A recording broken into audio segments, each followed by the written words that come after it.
안녕하십니까. 역사지정학 여행자 CR의 꿈입니다. 역사 공부를 하다 보면 애누리 없이 딱 떨어지는 해에 중요한 역사적 사건이 일어난 경우를 가끔씩 볼 수 있습니다. 애누리 없이 딱 떨어지는 해라는 것은 서기년도로 끝자리가 00으로 끝나는 해, 즉 100년, 200년, 300년 같은 해를 말합니다. 이런 해에 일어난 일들의 경우 외우는데도 큰 어려움이 없고 그때를 기준으로 삼으면 앞뒤의 역사를 짐작해 보는데도 도움을 얻으실 수 있습니다. 하여간 딱 떨어지는 해에 일어났던 일 가운데 가장 과거에 있었던 걸 찾자면 정확히 기원전 100년에 있었던 줄리우스 시저, 라틴어로는 율리우스 카이사르가 태어났다는 것입니다. 어떤 한 인물이 기원전 100년에 태어났다는 것이 역사에서 뭐가 그렇게 중요한가 하고 의문을 가지실 수 있지만 그것은 카이사르가 어떤 사람인지 알면 저절로 의문이 해결됩니다. 카이사르는 그 이름 자체가 나중에 많은 나라에서 황제로 번역되는 단어가 됩니다. 러시아어로 황제라는 단어 차르가 카이사르에서 나왔고 독일어에서 황제를 칭하는 카이저, 영어의 시저도 카이사르에서 나온 말입니다. 라스베가스에 있는 유명 호텔인 시저스 팰리스는 번역하면 카이사르의 궁전이라는 뜻입니다. 이처럼 서구권의 많은 나라에서 카이사르의 이름 자체가 황제로 통하지만 정작 율리우스 카이사르 본인은 한 번도 황제의 자리에 오르지 못했습니다. 카이사르가 죽기 전에 이미 자신의 후계자로 지목해 두었던 손자 옥타비아누스가 로마 역사상 첫 황제가 됩니다. 옥타비아누스 본인은 한사코 스스로를 프린캡스, 로마의 제1시민이라고 낮춰 불렀지만 원로원이 그를 존귀한 자 아우구스투스라고 칭하며 황제의 자리에 앉혔습니다. 바꿔 말하면 고대 로마는 카이사르가 살아있을 때까지는 투표로 집정관, 호민관 등의 지도자를 뽑는 공화제였고 카이사르가 죽은 지 대략 20년쯤 후부터 황제정이 시작됐다는 것입니다. 카이사르는 기원전 100년에 태어나서 기원전 44년에 죽었습니다. 56년의 인생을 사는 동안 참으로 극적인 인생을 살았고 무지무지하게 많은 일을 했습니다. 일단 오늘날의 프랑스, 당시로는 갈리아로 불렸던 곳을 평정했습니다. 지금의 이탈리아 북부, 스위스, 벨기에 지역도 로마 영토로 편입시켰고 또 도보 해협을 건너가서 영국 남부 지역까지 정복했습니다. 특히 갈리아를 정복할 때는 모든 정복의 과정을 직접 기록해서 갈리아 전기라는 책도 표현했습니다. 필력과 문장력이 대단한 책입니다. 또 로마의 독재관으로 일할 때는 날짜와 계절이 맞지 않던 기존의 로마력을 폐지하고 율리우스력을 새로 만들었습니다. 율리우스력은 오늘날까지도 거의 모든 인류가 사용하고 있는 역법인 그레고리력의 기초가 되었습니다. 7월이라는 줄라이, 그 줄라이도 율리우스의 이름에서 비롯됐습니다. 이 그라쿠스 형제가 실패했던 토지개혁도 성공해서 로마 시민들의 엄청난 지지를 얻었고 빈민들에는 공물을 배급했고 공공사업을 통해 일자리도 많이 만들었습니다. 카이사르는 일만 많이 했던 것이 아닙니다. 인생도 정말 드라마틱했습니다.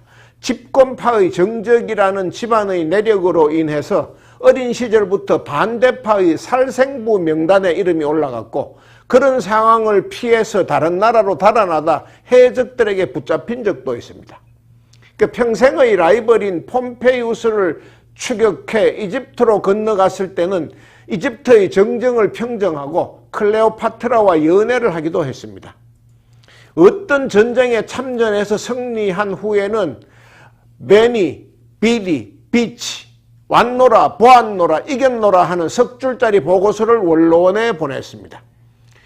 주사위는 던져졌다라는 말도 그가 한 말입니다. 속주 총독으로 재직하던 중에 로마로 돌아오라는 소환령을 받았을 때 속주와 로마의 경계인 루비콘 강을 건너기 직전에 했던 말입니다. 그때 카이사르는 원로원의 질시를 한 몸에 받았습니다. 너무나 잘 나간다는 이유 때문이었습니다. 그래서 소환령에 따라 그냥 로마로 들어가면 어떤 명목으로라도 재판에 회부될 판국이었습니다. 그런 상황에서 비무장으로 들어가면 자신이 죽을 판이고, 무장으로 들어가자니 장군은 로마로 들어올 때 비무장 상태여야 한다는 나라의 법을 어기는 것이었습니다. 그는 기득권 세력인 원로원과의 한판 승부를 결심했습니다. 그 루비콘 강둑에서 병사들에게 자신과 운명을 함께 할 것인지 물었습니다. 엎질러진 물이다. 나가자. 우리의 명예를 더럽힌 적이 기다리는 곳으로. 주사위는 던져졌다라고 일갈했습니다. 병사들은 환호로 답했습니다. 카이사르는 무장한 채 루비콘강을 건넜습니다. 그렇게 해서 로마는 카이사르의 수중에 들어갔습니다. 결국 카이사르는 종신 독재관이 됐습니다. 요즘의 개념으로는 독재가 아주 나쁜 것이지만은 그 시절의 로마는 달랐습니다. 그런 직제가 있었고, 또 카이사르의 지도력에 의해 사회는 안정됐고 시민들은 환영했습니다. 카이사르의 독재에 반대하는 사람은 그때까지 자신들이 누려왔던 기득권을 빼앗기게 된 원로원 의원들이었습니다. 물론 공화제가 더 좋다는 정치적 신념 때문에 그런 사람들도 있지만, 대부분의 원로원 의원들은 권력이 카이사르에게만 집중되는 것을 못 견뎌 했습니다. 결국 원로원 의원들 가운데 자신들을 공화주의자라고 내세운 사람들은 카이사르 암살을 실행에 옮겼습니다. 기원전 44년 3월의 어느 날 회의 참석자 원로원을 방문한 카이사르에게 60명의 원로원 의원들이 둘러싸서 공격을 감행했습니다. 카이사르는 무려 23차례나 칼에 찔렸습니다. 숨을 거두려는 순간 자신을 공격한 무리 중에 칼을 든 브루터스도 보였습니다. 평생 동안 가깝게 지냈던 여자친구의 아들이고, 실제로 카이사르도 그를 아들처럼 아꼈다는 기록이 많이 남아 있습니다. 카이사르는 눈을 감으며 이렇게 말했다고 합니다. 브루터스, 너 맞아. 이 표현 자체는 나중에 극작가들이 만들었다고 합니다만, 여러 가지 정황상 카이사르가 직접 그렇게 말했을 가능성도 배제할 수 없습니다. 하여간 카이사르는 서양사에서 그 한 사람으로 인해서 만들어진 고사성어가 가장 많은 사람이 됐습니다. 카이사르 이야기가 나온 김에 로마사를 조금만 더 이야기하겠습니다. 카이사르가 숨진 후 그의 뒤를 계승한 것은 옥타비아누스였습니다. 그런데 카이사르가 독재를 한다면서 그를 살해했던 원로원 의원들이 진정으로 공화제를 원한 것이 아니었다는 것은 불과 20년 만에 증명됐습니다. 카이사르에 의해서 18세라는 어린 나이에 후계자로 지목된 옥타비아누스는 천재적인 정치력을 발휘해서 2차 삼두 정치를 통해 로마의 정치 지형을 평정했고, 악티움 해전에서는 클레오파트라와 안토니우스의 연합군마저 물리쳤습니다. 마침내 로마 제국을 완전히 평정한 옥타비아누스에게 원로원이 앞장서서 황제로 옹립했습니다. 그가 사양했음에도 불구하고 막무가내로 존귀한 자 아우구스투스라고 칭하며 임페르토르라고 불리는 황제의 자리를 선사했습니다. 황제라는 직함과 제도는 어느 모로 종신 독재관보다 훨씬 더 독재를 하기 쉬운 자리이고 정치 제도입니다. 카이사르가 할 때는 말렸던 사람들이 옥타비아누스에게는 앞장서서 그렇게 만들어졌습니다. 옥타비아누스가 초대 로마 황제로 재임한 기간은 기원전 27년에서 기원 후 14년 사이입니다. 서기전과 서기, BC와 AD가 갈라지는 시점입니다.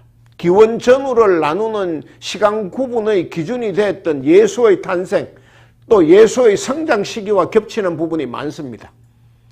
네로는 로마의 5대 황제이고 재위 기간은 기원 후 54년에서 68년까지 14년입니다. 고대 세계 최고의 건축물인 콜로세움은 네로가 쫓겨난 후에 네로의 궁전이 있던 자리에 지어졌습니다. 완공된 해가 기원 후 80년입니다. 그러니까 기원전 100년에 카이사르가 태어났고, 그가 죽은 후 로마는 황제정으로 바뀌었고, 또 초대 황제의 정손자뻘인 네로가 죽은 후 콜로세움이 만들어졌습니다. 이렇게 하면 이제 로마가 제국으로 변할 때의 역사가 어느 정도 머리에 정리가 됩니다. 그 기원전 100년의 카이사르 탄생 이후에 딱 떨어지는 해에 있었던 중요한 역사적 이벤트는 서기 800년에 있었던 카롤루스 대제에 의한 서로마 황제 대관식입니다. 서기 800년 12월 25일 그 해의 크리스마스 날에 교황 레오 3세는 로마의 성 베드로 대성당에서 그 프랑크 왕국의 카롤루스 대제에게 보석이 가득 박힌 황관을 씌워주면서 당신이 서로마 제국의 황제 아우구스투스 카를로스라고 선포했습니다. 서로마는 476년에 이미 망한 나라입니다. 제가 역사이해법 4편을 강의할 때 서양사에서는 고대와 중세를 구분하는 기준을 고대 로마가 멸망한 해인 476년으로 한다고 말씀드린 바 있습니다.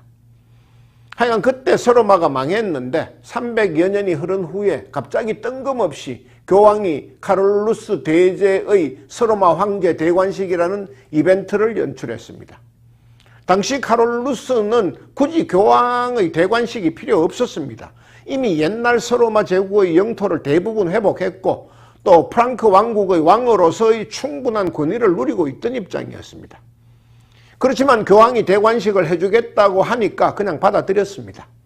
어차피 중세 유럽뿐 아니라 역사의 모든 시공간에서 종교와 정치는 서로 간에 악어와 악어새의 관계를 유지해 왔습니다. 종교는 정치의 실질적인 힘이 필요했고 정치는 종교의 권위의 도움을 받았습니다. 그러니 카롤루스 대제도 교황의 초대와 제의에 대해 굳이 마다할 이유는 없었고 결국 로마까지 가서 무릎을 꿇고 황제의 대관을 받았습니다. 실제로 그는 기독교의 진심이기도 했습니다. 자신이 정복한 유럽의 모든 변방에 기독교를 전도하는 데 앞장섰습니다.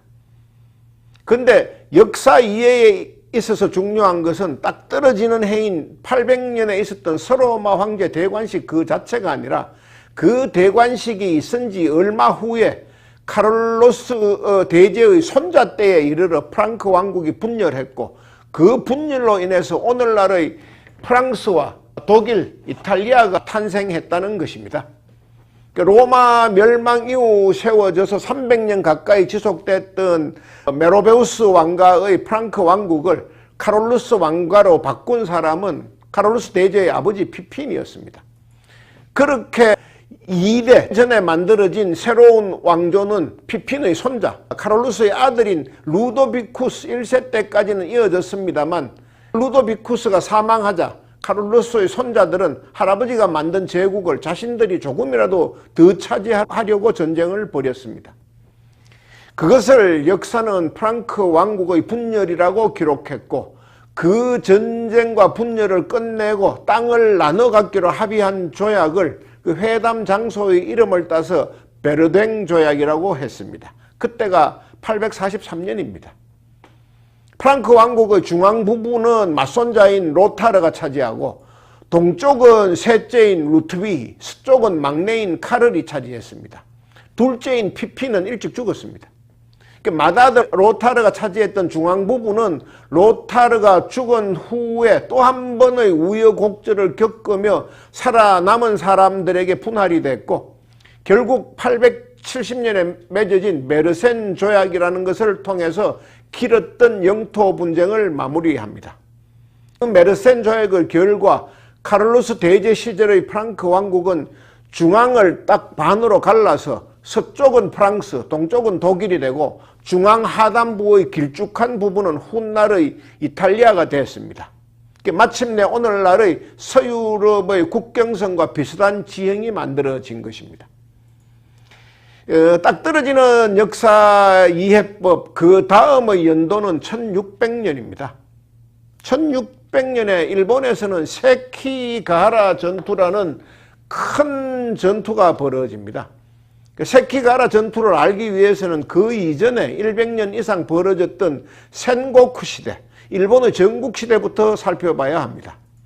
소위 하극상의 시대라고도 불리는 전국시대는 배신의 시대이기도 합니다. 누구든지 힘만 있으면 어제까지 주군으로 섬기던 사람도 가차없이 죽였습니다. 그 일본말로 편먹는 걸 겐페이라고 하죠.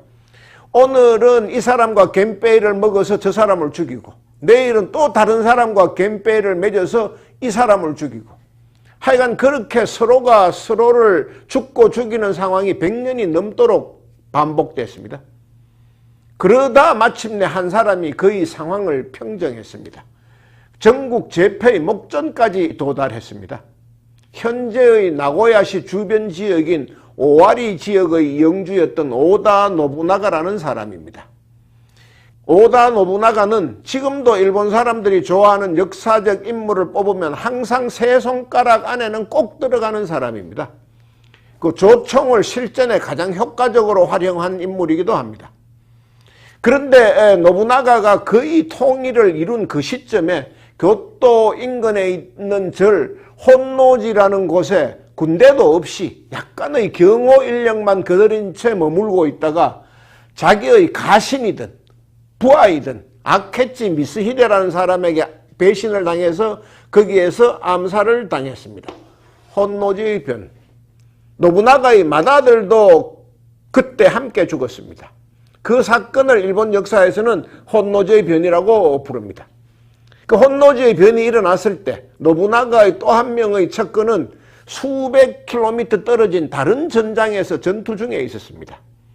그런데 주군의 사망 소식을 듣자마자 그는 전장을 대충 정리하고 밤을 낮삼아서 불이 나게 사건 발생 지역이자 수도인 교토로 달려옵니다. 주군을 죽인 배신자는 반드시 자기 손으로 처단해야 한다면서 그렇게 급하게 말머리를 돌렸고 결국 아케치 미스히데와의 운명을 건 전투 끝에 그의 목을 뵭니다. 2만 명의 병력이 걸어서 수백 킬로미터를 이동하는데 열흘도 걸리지 않았던, 당시로서는 기적과 같은 기동력과 전술을 이용해서 주군의 복수를 성공한 그 사람의 이름은 도요토미 히데요시였습니다. 도요토미 히데요시는 야마자키 전투라고 불리는 그 아케치 미스히데와의 일전에서 승리하면서 명분과 실리를 모두 챙겼습니다. 주군의 원수를 갚은 충성스러운 인물이란 이미지를 얻었고 오다 노부나가의 영지를 계승했으며 또 그의 다른 가신들의 충성서약까지 얻어냈습니다. 그것이 1582년의 일이었고 그렇게 권력을 틀어진 히데요시는 10년 후인 1592년에 임진왜란을 일으켰습니다. 임진왜란은 한민족의 역사상 가장 인명피해가 컸고 가장 참혹했던 전쟁입니다. 조선인 사망자만 최대 50만 명 정도에 달했고 최소 10만 명 이상이 포로로 일본에 끌려갔습니다. 또 그중의 상당수는 포르투갈 상인들의 손에 넘겨져서 유럽의 노예로 팔려가기까지 했습니다. 17세기 초반에 주로 활동했던 독일 화가인 루벤스의 그림인 한복 입은 남자의 모델도 안토니오 꼬레아라는 이름을 가진 당시 유럽의 노예로 팔려갔던 한국인이라는 의견도 많습니다. 명나라 관리의 초상이라는 설도 있습니다만 어쨌든 그 시절 조선인 포로들이 대거 유럽까지 끌려갔던 것은 분명합니다. 당시 노예 시장에 조선인들이 한꺼번에 너무 풀리는 바람에 한때 노예들의 국제 시세가 폭락했다는 기록도 있습니다. 나라에 전쟁이 일어나면 죽어나가는 것은 애꿎은 국민들입니다. 절대로 기득권자나 지도자들이 아닙니다. 전쟁은 그야말로 최후의 도저히 피할 수 없을 때만 해야 하는 선택입니다. 도요토미 히데요시가 임진왜란을 일으킨 것은 전국시대로 인해서 갑자기 영지를 빼앗긴 다이묘들, 그 지방 영주들과 또 더 이상 전쟁이 없어짐으로 인해 졸지의 실업자가 된 수많은 사무라이들에게 조선 땅을 영지와 전리품으로 나눠주기 위해 시작했다는 설이 가장 유력합니다. 그게 상당 부분 설득력 있는 이야기입니다. 그런데 이수신 장군이 정말 큰 역할을 하고 또 광군이 패퇴하고 도망쳐버린 지역을 사수한 그 수많은 의병들과 성병들의 노력으로 결국 나라를 지켜냈고 그 와중에 도요토미 히데요시는 늙어서 죽습니다.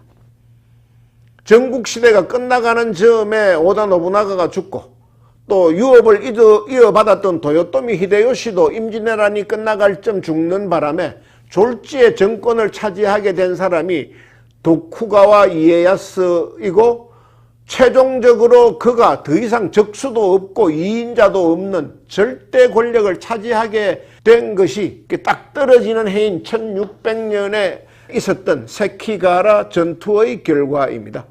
애당초 도요토미 히데요시와 도쿠가와 이에야스는 오다 노부나가를 정점으로 한 삼각형의 한 축을 담당했던 사람들입니다. 도쿠가와는 그 자신이 한 지역의 영주였기 때문에 오다 노부나가의 부하나 가신이라고 할 수는 없습니다만 어릴 때부터 서로가 잘 알던 사이이기도 하고 후배 겸 친구 또 동맹 세력으로 평생 그의 곁에 있었던 사람이었습니다. 그에 반해 도요토미는 생부가 누구인지도 정확하지 않은 보잘것없는 천민 출신으로 태어나서 노부나가의 집안에서 화장실 청소부터 시작해서 한 발 한 발 자신의 능력과 힘으로 올라갔던 사람입니다. 세키가라 전투는 그러한 두 인물이 처음이자 마지막으로 벌인 대회전입니다. 도쿠가와는 자신이 직접 추종 세력을 지휘했고 반대 진영에서는 이미 죽은 도요토미를 대신해서 도요토미의 오른팔이었던 이시다 미스나리라는 사람이 도요토미에 대한 충성, 도요토미 아들의 계속 집권을 기치로 내걸고 도요토미의 자녀 세력을 교합해서 벌인 전쟁입니다. 1600년 가을, 지금의 일본의 관동지방과 관서지방의 중간쯤, 일본 사람들이 소위 주부지방으로 부르는 기후현의 한 평원에서 벌어졌던 그 전투는 결국 여러 가지 반전과 드라마틱한 장면을 연출한 끝에 도쿠가와 이에야스의 승리로 끝났습니다. 그것으로 일본의 전국시대는 완전히 마무리됐고 도쿠가와 집안 사람들이 대대로 막부의 쇼군 자리를 계승하는 도쿠가와 막부의 시대, 그 전 1000년 동안 교토가 맡아왔던 일본의 중심지 역할이 지금의 도쿄, 당시의 에도로 옮겨진 에도 시대가 열렸습니다. 일본은 그 후 260여 년 동안 평화의 시대를 구가하며 자본과 힘, 인프라 등을 구축해서 일본의 전성시대를 펼칠 바탕을 마련합니다. 오다 노부나가와 도요토미 히데요시 또 도쿠가와 이에야스 이 세 사람의 얽힌 이야기는 너무너무 많습니다. 울지 않는 두견새를 어떻게 울게 할지에 대한 세 사람의 방법과 견해 차이는 역사에 조금이라도 관심 있는 사람은 누구나 한 번쯤 들어봤을 것입니다. 하여간 그들 셋 사이의 관계는 이 말 한마디로 요약됩니다. 후세의 어느 시인이 썼다는 시에 나오는 구절입니다. 오다가 쌀을 찢고 도요토미가 반죽한 천하라는 떡을 힘들이지 않고 먹은 것은 도쿠가와. 딱 떨어지는 해인 1600년에는 또 하나의 역사적인 일이 일어났습니다. 영국이 동인도 회사를 세운 겁니다. 1600년에 영국이 동인도 회사를 만들었다는 것은 실제로 이때부터 소위 말하는 상업혁명의 시대가 열리고 그것이 제국주의 시대로 연결됐다는 것이 일반적인 해석입니다. 제국주의 시대가 개막된 겁니다. 그때부터 영국을 비롯한 소위 열강들의 외교 방식은 포함 외교로 통일됩니다. 포탄을 얻어맞고 문을 열래 아니면 그냥 열래 하는 것입니다. 강대국이 상대적으로 약소국에 대해 강제적으로 개항을 요구하는 것을 말합니다. 동인도 회사는 포함 외교의 시작입니다. 영국이 그랬고 네덜란드, 프랑스가 비슷한 시기에 동인도 회사라는 이름으로 그렇게 했습니다. 또 미국, 러시아, 벨기에 등 제국주의의 후발주자들도 영국 동인도 회사의 전철을 밟았습니다. 그 제국주의가 더 기승을 부린 것은 나중에 산업혁명이 있고 난 이후입니다. 그 산업혁명을 통해 만들어진 대량 생산품을 식민지 등 약소국가에 떠맡기다시피 판매했고 그것을 위한 원료를 착취해야 했으며 그러기 위해서 대양을 오가는 제국주의 국가들의 배에 대해서 연료 공급이나 선박 수리 등을 위해 강제적인 개항을 요구했습니다. 그 거부하는 나라에 대해서 위협적으로 발사하는 대포의 화력도 산업혁명 이후 훨씬 강해졌습니다. 그렇지만 주식시장을 만들고 중앙은행을 만들고 하는 등의 자본주의 체제는 1600년의 영국 동인도 회사 설립에 의해 시작되고 2년 후인 1602년에 있었던 네덜란드 동인도 회사 설립부터 본 궤도에 올랐습니다.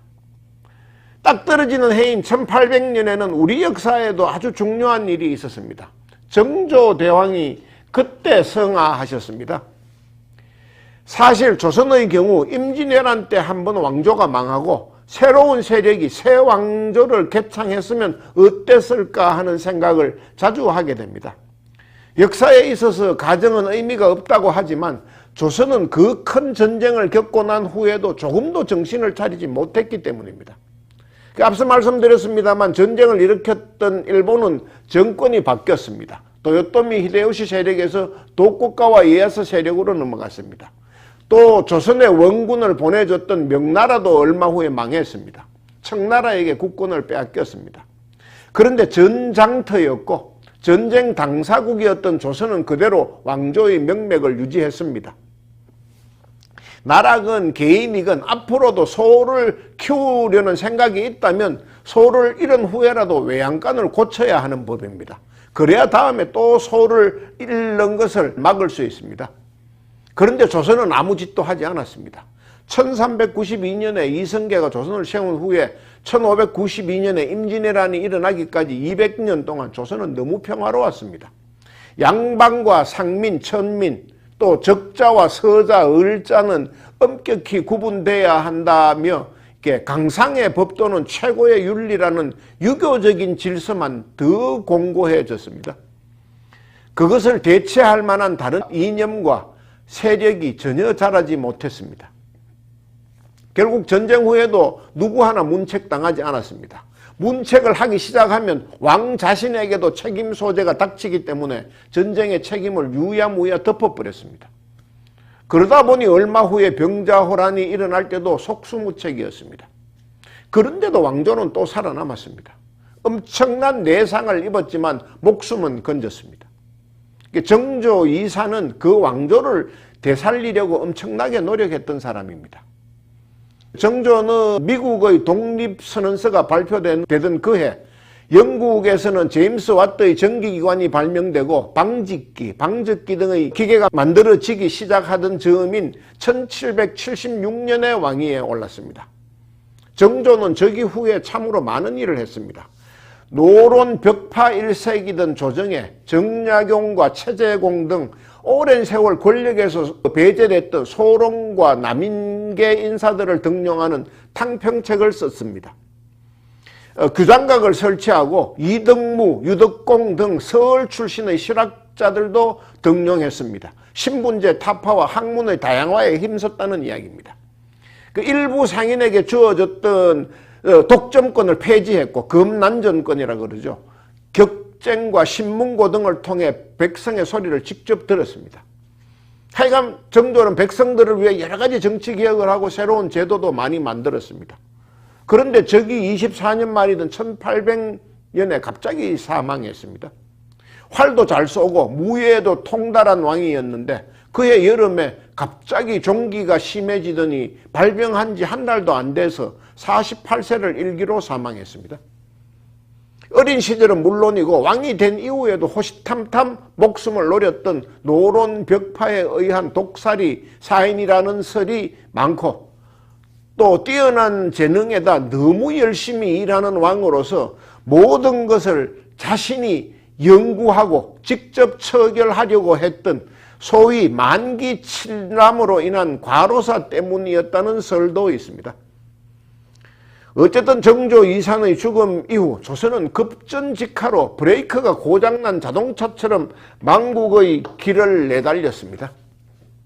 안동 김씨와 풍량 조씨에 의한 소위 60년 세도 정치가 그때부터 시작됐고 정조가 죽자마자 돈으로 벼슬을 사고 파는 매관 매직과 죽은 사람에게도 세금을 뜯는 백골징포, 어린아이에게도 군역을 물리는 황구첨정 등 삼정문란이란 말로 표현되는 가혹한 정치가 끊임없이 계속됐습니다. 죄가 있다면 사내로 태어난 죄밖에 없다면서 낫으로 자신의 약물을 스스로 잘라버렸다는 다산정약용이 쓴 애절양이라는 시는 실제 상황을 시로 표현하고 기록한 것으로 알려져 있습니다. 이준익 감독의 영화 자산어보에도 그 장면이 나옵니다. 한번 보시기 바랍니다. 정조의 과로사설이 나온 김에 한 가지 짚고 넘어갈 것이 있습니다. 황제나 왕, 대통령 등 국가의 최고 지도자들은 자신이 아무 일도 안 하려고 하면 할 일이 하나도 없습니다. 전문적인 일은 전문가에게 맡기고 자신은 감독만 하겠다고 생각할 수 있겠지만 감독도 뭘 알아야 할 수 있는 겁니다. 안 하려고 하다 보면 나중에 가면 정말 아는 것이 하나도 없어져서 할 것도 하나도 없습니다. 황제의 자리를 30년 동안 태업했던 만력제를 비롯해서 명나라 말기의 황제 가운데 특히 그런 사람들이 많았습니다. 반대로 국가 최고 책임자가 뭐든지 하려고 들고 알려고 하면 모든 것이 자신의 일이 아닌 것이 없습니다.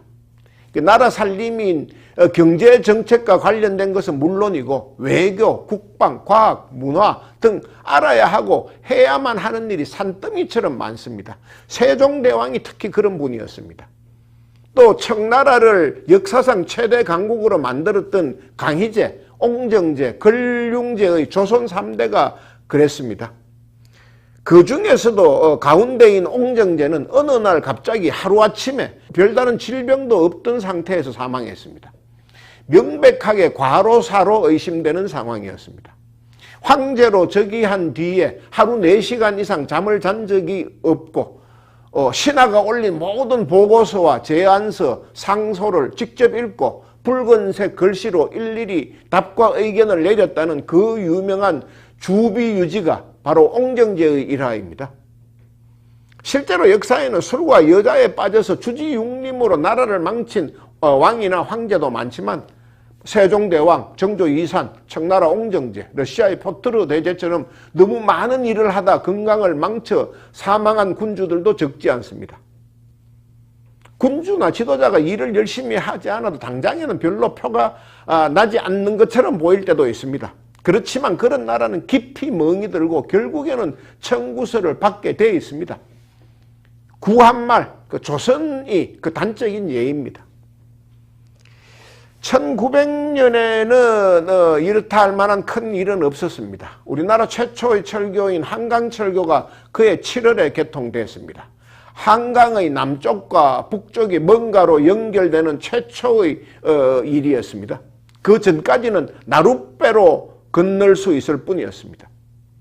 한강철교는 기차만 다닐 수 있는 길이었고 사람이 건널 수 있는 인도교는 1907년에 처음 완공됐습니다. 미국이 본격적으로 제국주의의 길로 나선 것도 딱 떨어지는 해인 1900년을 전후해서입니다. 1898년에 스페인과의 전쟁을 통해서 쿠바를 독립시키고 실제로는 자신들의 지배하에 뒀습니다. 또 1899년에는 필리핀과도 전쟁을 벌여서 실질적인 식민지를 만들었습니다. 그 쿠바에서 있었던 스페인과의 전쟁에 자신이 직접 민병대를 조직해서 참전했던 20세기의 미국 대통령 가운데 개인적으로나 국가적으로 가장 강성으로 분류되는 시어도어 루즈벨트가 대통령으로 취임한 것도 1901년의 일입니다. 20세기 미국의 시대가 그때부터 시작됐다고 봐도 과언이 아닙니다. 다시 한번 정리하겠습니다. 기원전 100년에 율리우스 카이사르가 태어났고 기원 후 800년에는 카를로스 대제의 서로마 황제 대관식이 치러졌습니다. 또 기원 후 1600년에 일본에서 있었던 세끼가하라 전투를 통해 도쿠가와 막부의 에도 시대가 시작됐고 그해 영국에서는 처녀왕 엘리자베스 1세가 동인도 회사 설립을 허가했습니다. 그리고 1800년 조선에서는 정조 임금이 성하했고 그 후 조선은 세도 정치와 매간 매직, 삼정문란 등을 겪으며 나락으로 떨어졌고 1910년에 결국 일본에게 나라를 빼앗기고 말았습니다. 1901년에는 시어도어 루즈벨트가 미국 대통령으로 취임해서 미국이 건국 이후 지속해왔던 멀로주의, 세계에 대한 불간섭주의를 깨고 미국 주도의 세계 질서를 만들기 위한 기초 작업을 시작했습니다. 오늘 강의는 여기까지 하겠습니다. 한 가지 알려드릴 말씀이 있습니다. 며칠 후에 제가 좀 큰 수술을 또 받게 됐습니다. 제 강의를 오래 들어오셨던 분들은 아시겠지만 2년 전에도 꽤 큰 수술을 받았던 적이 있는데 본의 아니게 또 그런 일이 일어났습니다. 그래서 언제 다시 강의를 재개할지는 수술이 끝나고 경과와 차도를 지켜봐야 알겠습니다. 혹시 동영상이 좀 오래 올라오지 않더라도 걱정하지 말고 빠른 쾌유를 빌어주시면 고맙겠습니다. 수술을 잘 받고 한시라도 빨리 여러분들 곁으로 돌아오겠습니다.